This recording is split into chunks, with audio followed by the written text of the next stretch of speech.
What is up, good people?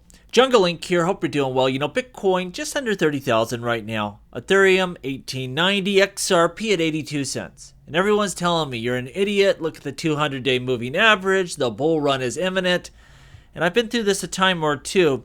Not trading out of any positions. I'm just telling you, I feel before the end of this year, you're going to see another leg down. We're going to set some new lows, especially within the altcoin market. If it happens, I won't tell you I told you so, but I will be busy buying because when you look at these prices now, man, they're good. I think we may get even a better opportunity as we keep working through this year.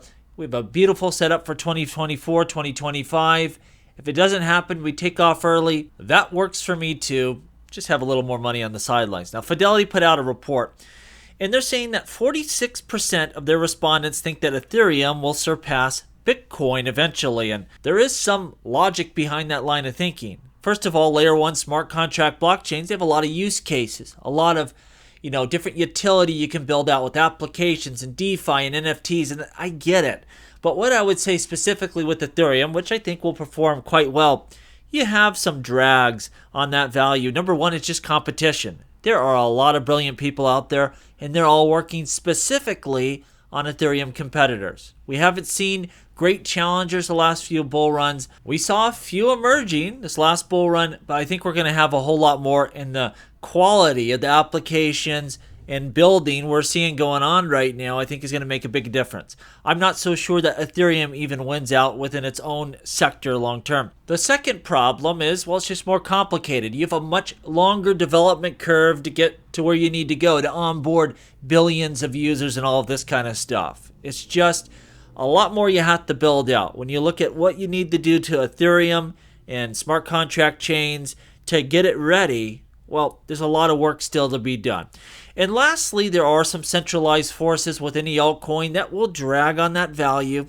Not so much in the settling of transactions, but the rules of the game, the blockchain features we add and those we don't allow. And I've heard Joe Lubin talk about this in the past. If it becomes a requirement where, maybe we need to be able to freeze funds or roll transactions back, things like that, that might be a feature they want to explore, and other projects as well. If they make it a requirement in the United States and Europe and different countries, I bet you most altcoins will comply with that.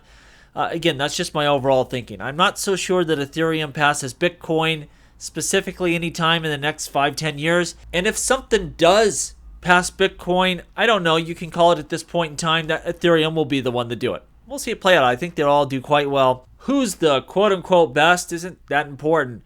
Are your investments within cryptocurrencies going to outperform gold and real estate and stocks and your other asset classes? And I think the answer to that is yes. Now, we had Gary Gensler today in some U.S. Senate hearing, and he's still calling crypto the Wild Wild West, rife with non-compliance. And that's the term right there, isn't it? Do we have to comply with his rules since these are not securities? He still want to act like this Ripple ruling is not a big deal, that, maybe XRP itself is not a security, but most other things are. He's going to have a hard time pushing forward that agenda. Make no mistake, that loss to Ripple torpedoed what he's trying to do here. He was pushing for more funding, requesting more than $2.4 billion for the 2024 fiscal year. They need it. They're going to do more hiring. But I think their powers within the crypto space have really been largely stripped away. Now, that doesn't mean they can't bring improper lawsuits, try to harass people, shake them down for payouts and things like that. Many people don't have $200 million to fight them head on. This court case versus Ripple won't set precedent, but what I think it does do is show they're not going to be able to just go across the broader crypto industry and create a lot of disruption here. They likely will lose to exchanges in much the same manner they lost to Ripple. And I think that just shows they're going to need to work with the crypto industry, Ripple, Coinbase, all your big players out there. They're going to have to work with lawmakers, and that's what we want. That's how this system is supposed to work, not a King Gensler dictating policy. No, we need to have sensible frameworks, and that really is going to take contributions from everyone, not just Gensler sitting up on his perch trying to write his own laws. Just don't work like that. Polygon Network. The title of this article is Polygon Activity Steals the Show. Will Matic come through? Told you, one area to just keep an eye on are these layer 2s.